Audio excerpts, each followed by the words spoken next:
Hi, everybody. I just want to welcome you today. My name is Mairead Brennan, and I am the Director of Psychosocial Services here in Childhood Cancer Ireland.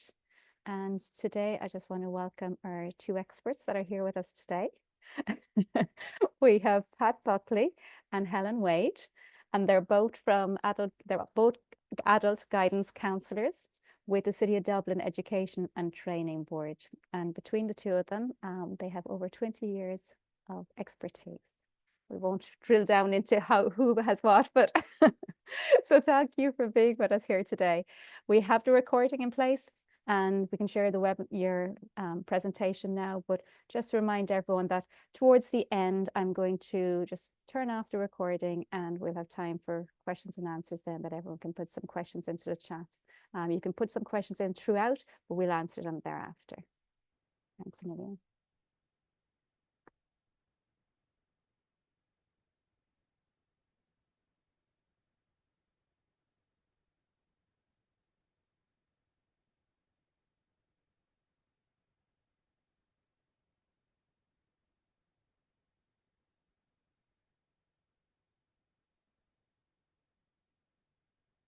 I'll put down here into.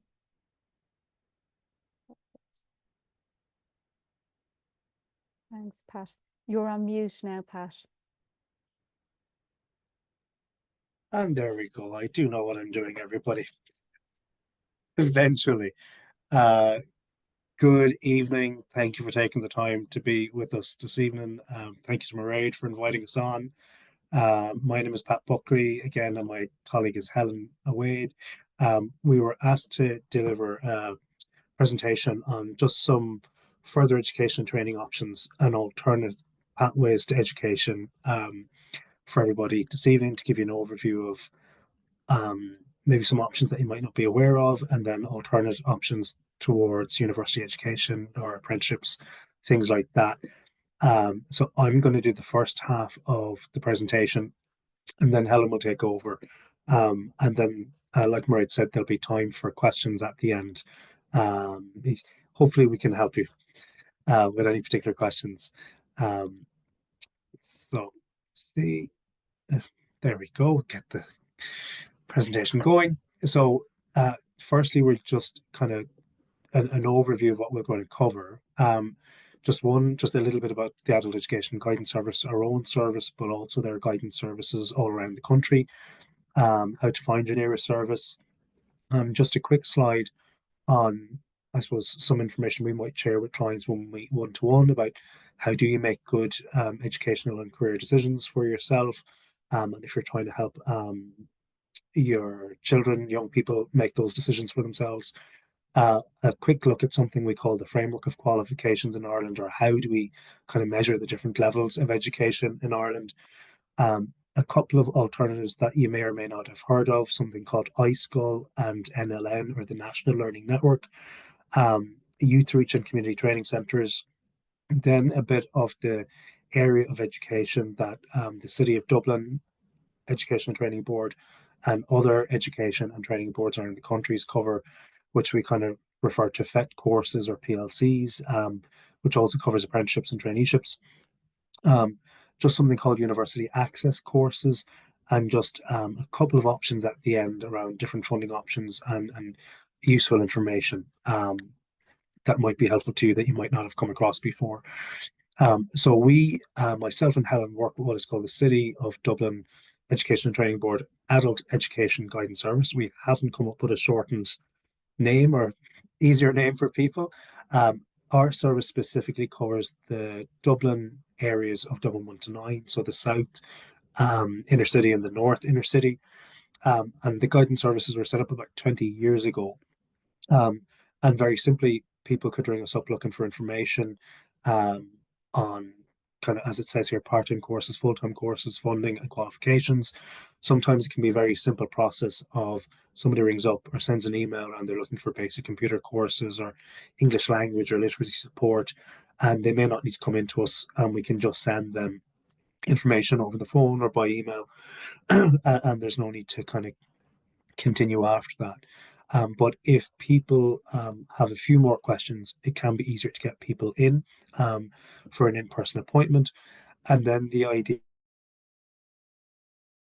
options, identify their education or career goals, help them develop an education or career plan, help them make informed decisions. So I guess as a guidance service, our job always is to be impartial and objective and to help anybody that comes to us putting a plan together for themselves based on what they're sharing with us or what they'd like to do, but never telling them what to do, and just kind of, again, as guidance counselors, guiding them. I guess the guidance counselling services, importantly, if you haven't heard of us before, it's a free and confidential service. Um, excuse me, in particular, we can help people once they're over 16 if they're not in school, and any age up from that. If you do happen to be in the Dublin 1 to 9 areas, our contact details are there on the screen.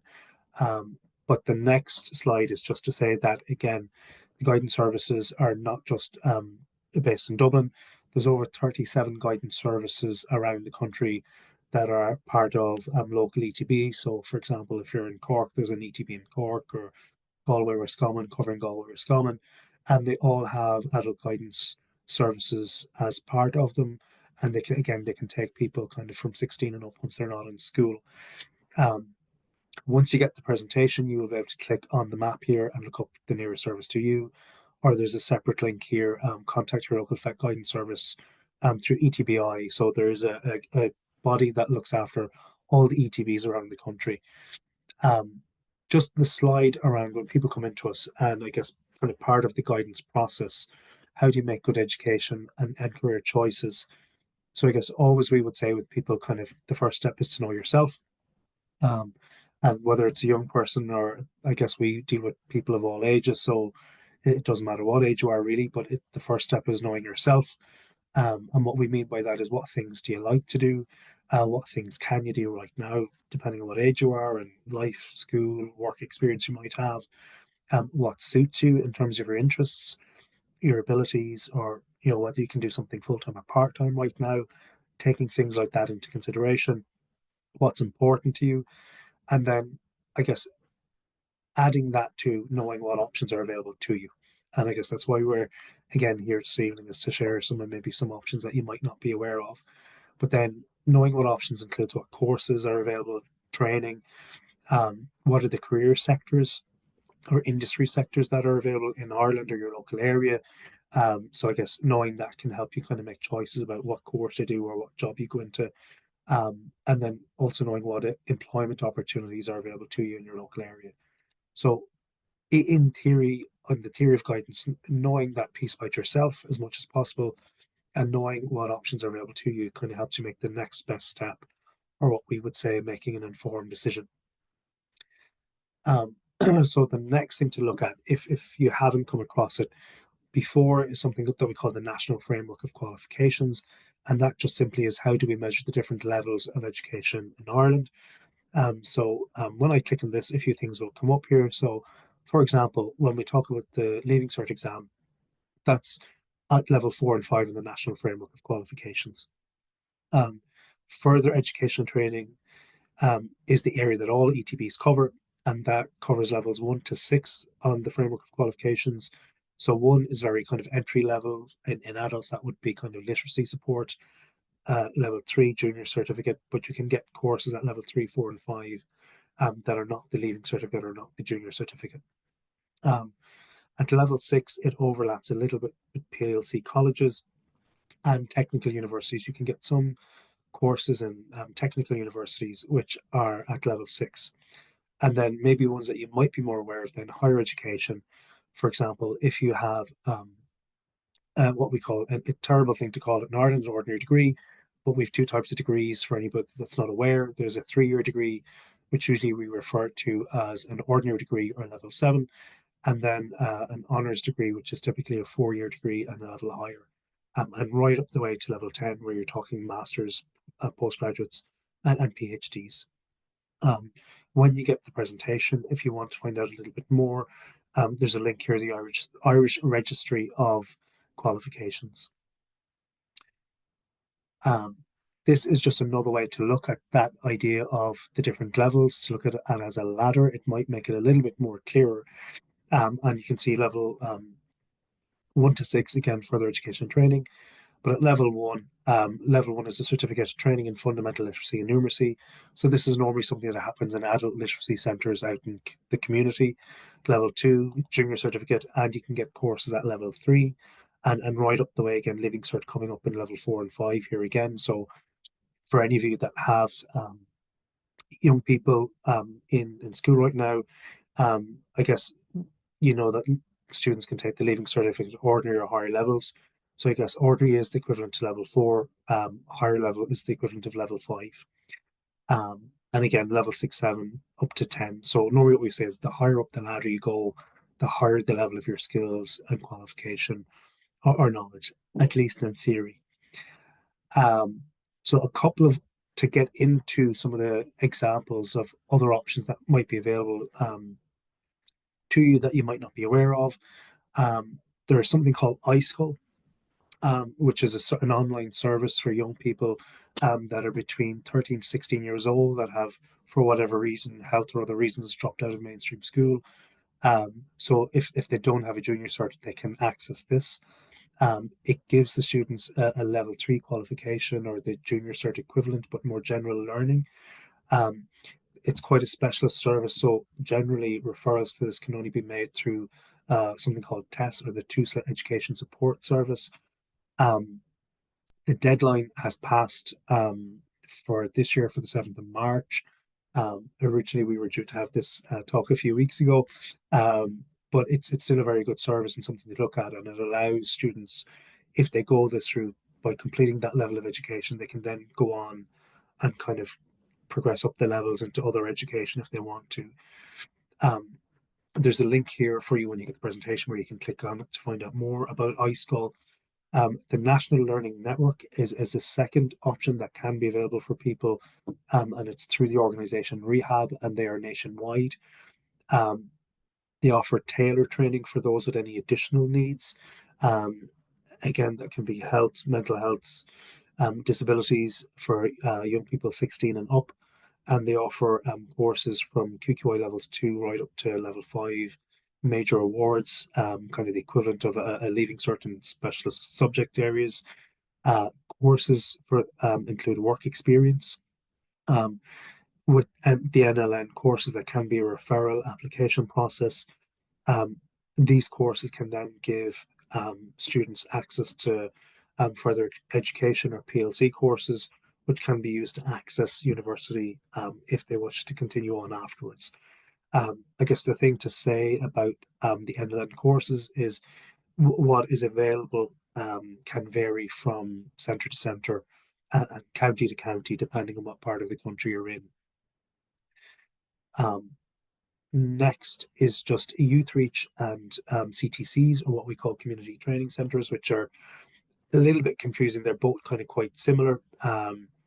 It was just from the amalgamation of two different systems that we've ended up with both Youth Reach and community training centres. Youth Reach is an alternative school for young people aged 16 to 20 who are not in education or employment. The idea is it's a second chance education, again, for maybe people between 16 and 20 who have dropped out of school but want to go back and complete their education, and to give them the option to continue on if they want to. It's usually full-time for 1 to 2 years. They give QQI qualifications at level 3 and 4, so junior cert standard and ordinary level leaving cert standard.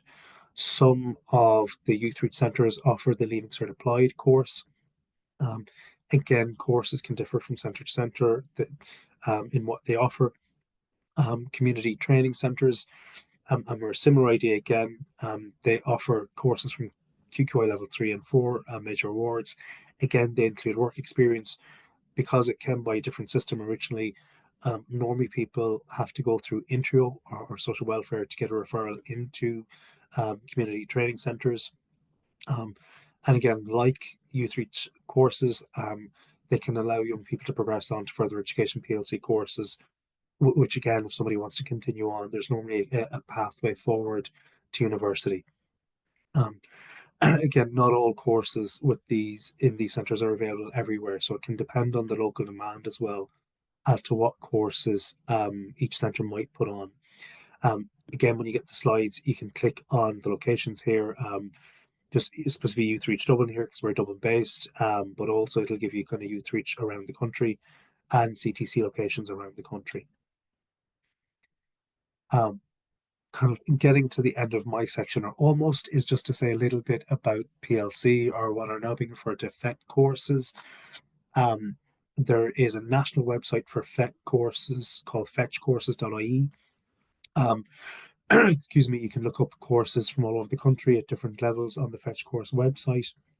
And once you know where the location is, then you can usually look up the individual college and you get the option to apply through Fetch Courses or the individual college. So firstly, when we talk about PLC courses, they're being called FET courses or FET colleges now, but you may know them better as PLC courses. So they're typically 1 year courses that are full-time, sometimes 2 years long, and levels 5 and 6, so the higher level of leaving certificate and one level higher. They're generally open to school leavers 17 plus and mature students over 21. The courses are free to apply to, and you apply online. There's a €50 registration fee.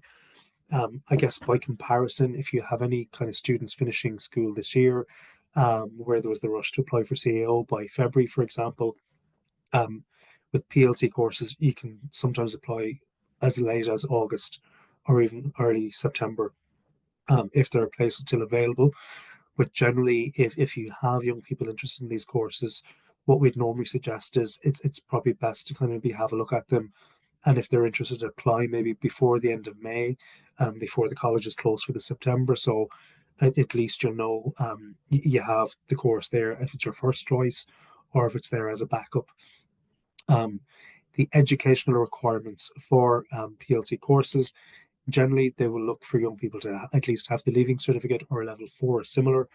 I guess with these colleges, because the standard is kind of equivalent to honours leaving cert and higher, they recognise if young people haven't at least kind of finished transition year, maybe 5th year, they can still struggle with these courses. So generally, if people are kind of 17 up to 18, they like to see that they've at least maybe completed 4th or 5th year, so that they know they'll be able to complete the course. If it's for mature students over 21, they can apply without any of these qualifications. And for any students for whom maybe English isn't their first language, generally they look for what they call a B2 or upper intermediate level of English. Again, it's just something that they recognise in order to fully participate in and successfully complete the course. What are the progression options with PLC or FET courses? So specifically, these courses are skills and qualifications for work. So all of these courses include work experience as a subject in them. So if somebody is not academically inclined, or maybe they just don't want to go to university right now, these courses can be a great option. They allow you to kind of study a particular subject, but at the same time give you work experience in that subject. So after a year, you get a qualification, the equivalent to leaving cert, but in a specialist area. And people can go and apply for what we would call entry level or junior level jobs in those particular subject areas. But what is also good about them is that if somebody finds that they really love them and that subject area and they're really able for it, the majority of these courses have a connection on to at least 1 or 2 universities and at least 1 or 2 courses in universities. So they can offer a pathway forward as well to university. Again, here I've just given you the link to the City of Dublin Colleges of Further Education because we're in that area. But here also is a link called the Higher Education Link Search, so that if you are interested in these courses, you can follow this link and you can see, okay, if I want to do these courses, but ultimately I want to get to university afterwards, you can check what courses they connect on to at university level. Just kind of last slide for me, then just some examples of these courses. There's a huge range available. Animation and art, English language, accounting, business, various computer courses, social care, social science, social work courses, nursing, healthcare, sports, media journalism. Then there are some university access courses or pre-university science, as an example, where there are courses that are specifically designed to help people progress onto university. And the only real difference here is that they don't include work experience in those specific university modules or versions, because they're designed to help people progress straight into university from them. Even if somebody's interested in apprenticeships, there are now pre-apprenticeship courses at this level as well, to help people try out different apprenticeships and prepare for them before they decide to commit to maybe, for example, some of the 4-year apprenticeships that exist. Okay, that's it from me now. For now, over to Helen to continue on with the presentation. Thank you. Thanks, Pat, for that. It's great. Hi, everyone. So I will continue on our presentation this evening, okay? So we're getting to some really exciting stuff now, okay? I'm just warning you now, some of my favorite bits, right? So I'm going to get very, very excited in my next few slides. And as Marie said at the start, if anyone has any questions, you can pop them into the chat as we go along and we can answer them at the end, okay? And I know it's a lot of information, so if you don't have questions right now, that's okay too, okay? So just following on from what Pat was saying, so we're going to just talk a little bit about alternative options to university, okay? So first up with that is the traineeships, okay? So traineeships are relatively new, I guess, in the last kind of few years. So it is very much a combination of learning in the classroom and then experience with an employer in the workplace, okay? Again, sometimes it can, I guess, give you a higher chance of getting employment after that as well, okay? So there's some partner employers that work with these traineeships as well, and that it's very kind of a collaborative process as well. So a lot of these traineeships, for Dublin anyway, are based in some training centres. So I know for our Education and Training Board, we would have Finglas Training Centre and Ballyfermot Training Centre, but there would be others as well, kind of in the greater Dublin area and nationwide as well. And there would be different types of traineeships. Again, there is a link there as well that you can look at. I know there would be a lot of IT-based traineeships at the moment, and they're quite popular as well. And there would be things like a network technician, software development now. There's a lot of kind of very techie ones, but you can kind of have a look there as well, okay? So they would be kind of 1 to 2 years in length, okay? And thank you, Pat, for the traineeship course examples. So yeah, so again, there would be things like that, beauty therapy as well, and men's grooming or barbering as well, and like that are IT and accommodation services as well. So with fetchcourses.ie, the website down there, you can look for traineeships there as well, okay? And again, as Pat was saying, the disclaimer down the bottom, not all traineeships are available in all locations, okay? So I'm not allowed to really say this, but I'm gonna anyway. Apprenticeships are my favorite thing in the world. I love apprenticeships. So I am a big fan. So with apprenticeships, Pat did mention that there are pre-apprenticeship programs that are kind of at level 5 and 6 in the PLC colleges or colleges of further education that a person can do for 1 year in length. Just kind of try it out and see if you actually would like to dig in for 4 or 5 years for a full apprenticeship. So they're really great. So an apprenticeship, some of you might know this already. It is on-the-job learning and learning in an education and training centre, okay? So again, they can be between 2 and 4 or 5 years in duration sometimes, depending on the apprenticeship. So some maybe 2-year apprenticeships, for example, would be in things like logistics or the auctioneering and property services apprenticeship, as you can see on the side here, okay? Those would be kind of 2 years in length, whereas your 4 to 5 years would be very much your traditional apprenticeships, as what they're called. So carpentry, plumbing, electrical, etc. Okay. There are 85 apprenticeships, I believe, that exist at the moment. There are absolutely more coming on stream as well. We heard very recently. that there's a couple more kind of in development for the next kind of year or two as well, which is actually really exciting. So really important to know that you do obviously earn money, you earn a wage while you are doing your apprenticeship the entire time as well, okay? And those qualifications run from level 5 to a level 10 on the National Framework of Qualifications. And then there were some examples there as well. Going so fast, Pat. I'm kidding. So some of your examples there, you can see. So your traditional apprenticeships, again, as we said, in construction, electrical, etc. And then now there is one now in healthcare, hospitality and food, IT, etc. You can go ahead, Pat. Thank you.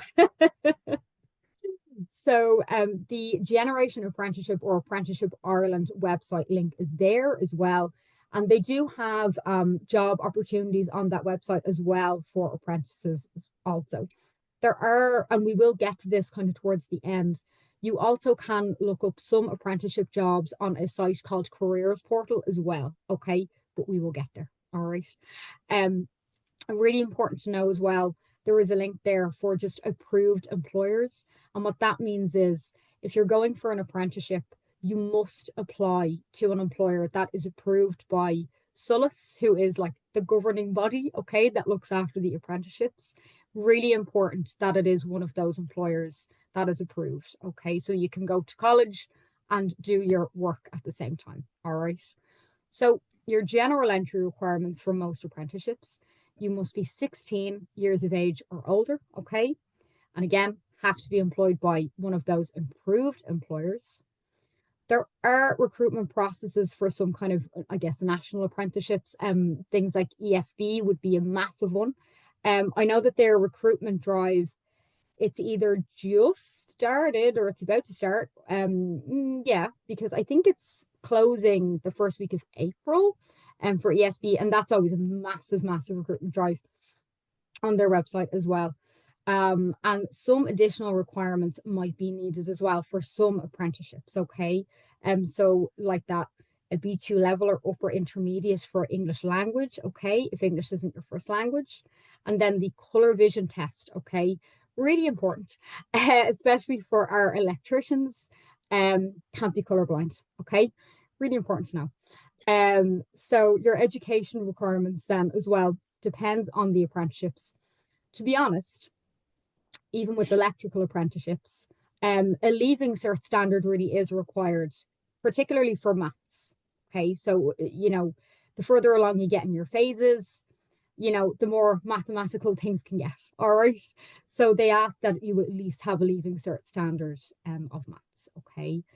And things like doing the pre-apprenticeship course and having that kind of under your belt as well first really, really stands to you, okay, when you're applying for an apprenticeship, okay? And then they do take into consideration something that we call recognition of prior experience or recognition of prior learning, okay, or RPL. Sometimes, say, if a person is applying for an apprenticeship but has some experience already, maybe from a different country, they might have started an apprenticeship or have worked in that area. That experience can be taken into consideration when they're applying in this country. That's just to give an example. I'll give you the nod, Pat. Yeah. You're correct. Apologies, everybody. My mouse is taking on a mind of its own at this time of the evening. Now we'll move on to university access courses, okay? So with the university access courses, some of our post-leaving cert courses or our PLC courses are designed as what we call university access courses, okay? So again, you can access these through fetchcourses.ie to apply. And that would be things like pre-university science, which is a DCU access course, okay? Or pre-university law or legal studies, okay? And like that, those can be done through the colleges of further education, okay? So some of the higher education access programs, and this is where it gets exciting. So one is the Trinity Access Program or the TAP program, okay, as it's also known. So the closing date for that one for people under 21 was the 7th of February. So that has passed. Or if you're over 23, it closes the 28th of March. So there are kind of two different application processes there, okay, for different ages. And then your TU Dublin Access Foundation program is there as well. So there are links there for those two access programs. So they're 1 year in length, okay? They are full-time, so they can be full on, all right? The TU Dublin one in particular, that would be a level 6 program, okay? So you would kind of do tasters of different subjects that you might study in TU Dublin, again, using it as an example, if you were to go there. So it gives you a really good foundation for what university life actually will be like.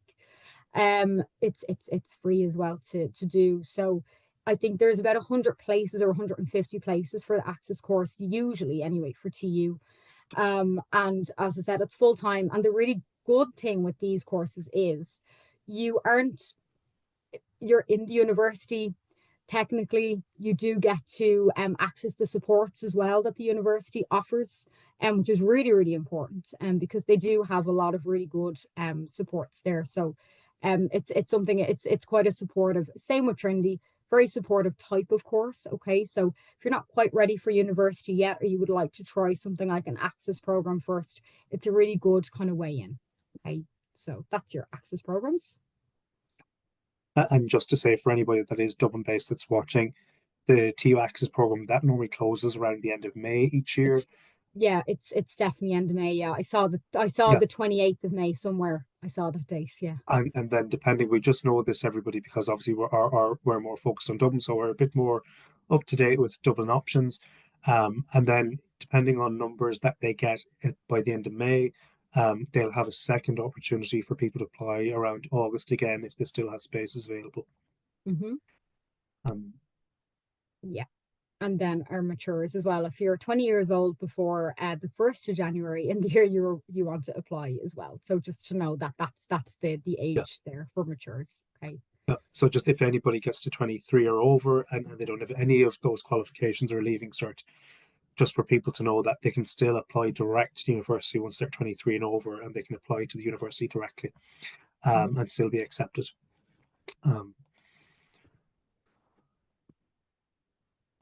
Okay, so funding options then, okay, and this is something we get asked about a lot, is our funding, of course, for any type of education actually, in terms of kind of setting up, okay. So one option, this is quite specific, but this would be the Back to Education allowance, okay. So this is for people that are over 21 and that are on certain social welfare payments, okay. So you can apply for a Back to Education allowance if you've received a place on a course first. Very important, okay? So you have to have a place on a course. And if it's a FET course or a level 5/6 course, you have to be on your payment for 3 months, okay, before you can apply for Back to Education. And if it's higher education or university education, you have to be on your payment between 9 and 12 months, okay? And again, really important to know, you have to already have a place on the course before applying for that payment, and you must be on a social welfare payment. It could be job seekers allowance payment, it could be carers payment, etc. Okay. VTOS again is another one, over 21 and on certain social welfare payments. This is just for the further education and training courses. I still refuse to say FET. Sometimes I always use the full name. So again, you just have to be 6 months on your payment for that. Just really important to know that is just for the further education and training. So your level 5 and 6 courses, okay? And then your student grant, okay? So this is where Auntie Susie comes in, okay? So the Susie grant, basically, it kind of can come in 2 parts, okay? So your maintenance grant, which is living costs, which can be paid on a monthly basis, I believe. And then your fees grant, okay? So that is I know that in general, kind of the flat fees for university would be, say, €3,000 a year. So that would be covered, okay, if you were getting the fees grant, all right? Again, there is criteria that applies here. So just depending on a person's residency, the nationality, you know, if someone is, say, an asylum seeker or a migrant, and just how long they're living in Ireland, etc., and their stamp status, okay? It also just depends on the course type and income, okay? Family income, things like that, okay? There are a couple of links there as well. Again, the student finance link is really, really handy. There's actually a good few options on there that explains everything. And then different types of scholarships as well. And the Irish Refugee Council Guide as well, which is kind of quite a I was going to say a complex. It's not complex. It's very comprehensive. That's the word I was using. It's a comprehensive guide on kind of education options in Ireland for asylum seekers and refugees. Okay, and then your university scholarships as well, which is quite specific. It's for people going to third level education for the first time. And is there an age specific thing with that, Pat, for university? It is, isn't it? Yeah, it's usually adults again over 23. Mm. And usually coming for, I guess, what they would consider kind of poor backgrounds, or that wouldn't have ordinarily had the chance to go to university. So it's a really good option if anybody listening knows people, or they themselves are in that category of over 23 and want to go back to university. It's an Irish charity that was set up specifically with the intention of helping adults going back to university for the first time as adults, and they recognise that finances can be a barrier as adults because they might have extra responsibilities. So there's a grant. If somebody's granted, they can get €5,000 a year for their degree, whether that's 3 or 4 years. But at the same time, depending on your income, you could also still qualify for SUSI, the normal student grant. So it's just an extra help for adults going to college for the first time that might have additional responsibilities. So it's a great kind of support and for people going back to education or for the first time. Yeah, thanks, Mel. And so with your access to education in general, okay, so there's a few factors, and I did kind of touch on some of those, I guess, and as did Pat through the presentation. So one is just if it applies to just immigration status, okay, and nationality. So just that, you know, again, with university anyway, like they would be looking for a stamp 4, you know, or if you're an EU citizen or have refugee status for kind of full-time courses, okay. And that kind of goes for things like apprenticeships as well, okay, just to bear that in mind. And most employers would be looking for a stamp 4, okay, if that applies to you, all right. Again, if a person is on stamp 4 or has refugee status, it's a lot of the time the same rights to education as an Irish or EU citizen, okay.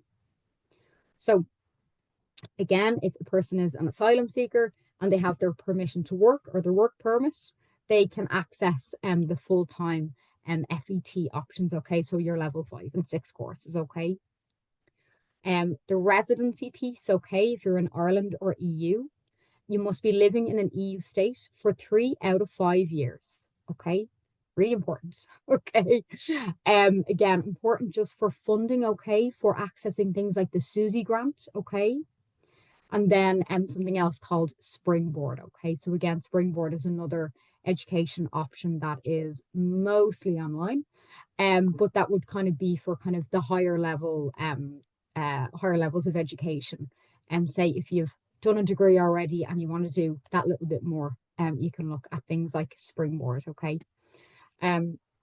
Your level of education as well is taken into consideration, okay. So what your level of education currently is on the National Framework of Qualifications, okay, because we don't need to go backwards a lot of the time unless you want to do something completely different. It's all about kind of going forwards and just continuing up that ladder, okay.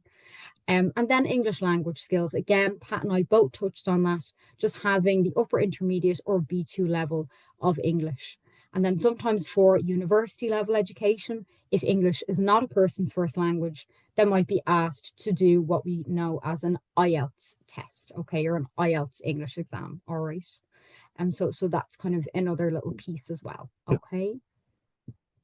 So I just an extra bit on this slide, everybody, is obviously we would deal with a lot of migrants in our work, so we need to know this information, but just even for anybody, Irish people, the residency piece, and it surprises people sometimes, or Mm. some people discover it when they've lived abroad and then come back. But the residency rule even applies to Irish nationals or citizens. So, for example, if we go and live abroad for more than 3 or 5 years, and then come back to Ireland and decide we want to or need to go back to education at university in order to help us get back into employment, and we're looking for government support funding for that.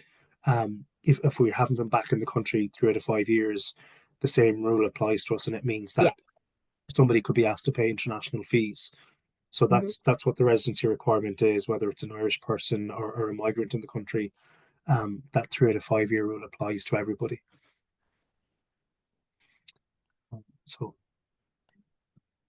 So just continuing on with the English language skills, okay, I had mentioned IELTS, okay, just if an English language qualification was required, okay, again, if English was not a person's first language. So there is the IELTS test, okay. So it's, again, the scores, it's usually they ask for kind of a 6.5 or higher, okay. There are, again, there's links down there for kind of free practice tests for IELTS. And then the Central Library in Dublin in the ILAC Centre, I know, has free online preparation courses as well. Again, if that applies to you, okay. And each university does have their own kind of requirements, okay, around that. So it's just about checking with each university. Okay? And just likewise, we've given the Central Library in Dublin because we're based here again, but all the libraries around the country will have similar access. They'll have PCs that people can use if they join the library as well, printers, and they have online courses, including this free IELTS course and other free online courses that you can access from your local library. So it's not just Dublin specific. So just this is, again, these are all clickable links. So there is some information here just on the different kind of helpful websites as well that you can use. So there is just the CAO website itself, the Central Applications Office, just on kind of the information guides and applications and things like that, okay? There is Careers Portal as well. I believe we have a slide on Careers Portal anyway, and Pat's favorite, which is education, training, career, and job information. If you're in school, or if your children are in school, their guidance counsellor would have access to Careers Portal. It's kind of widely used as a tool with guidance counsellors as well. It's very handy. There is Fetch courses, okay, which again is like your search engine or your course directory for further education and training courses, okay, and things like traineeships too. And then there's the Career News newsletter as well, which can be handy to kind of sign up to just for general information. So here is Careers Portal. So again, like Pat always says this exact thing to people, it's an online shopping center for education and careers information. So it is really good. Again, if you're a young person on the webinar this evening and you're in school, you might be familiar with this already. Or if you're a parent, it's really handy for everybody, actually, if you're thinking about something different.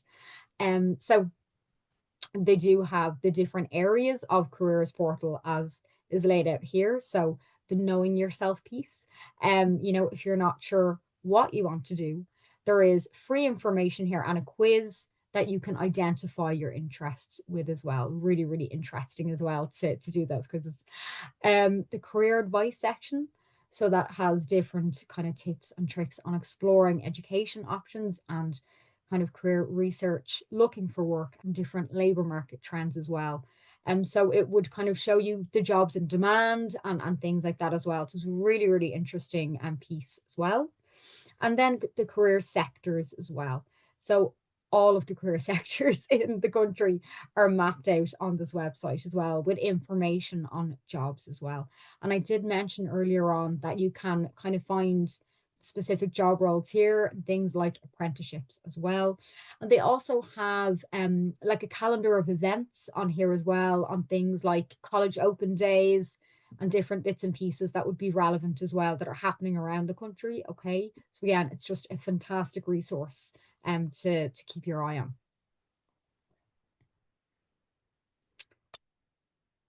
and then tips for using careers portal. Is this a little is this an interactive slide, Pat? Yeah.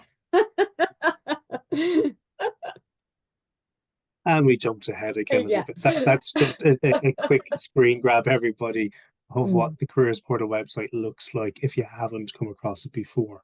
And really, again, it's an excellent resource. And it's a free resource for anybody to use, not just guidance counsellors. Anybody can go on and kind of explore it. Mhm. Yeah. And So that's really that's questions. it. Thank you. So I guess we can Thanks so much. maybe stop the share and just maybe answer questions if anybody does have any questions. Yeah, there are 2 questions in the chat.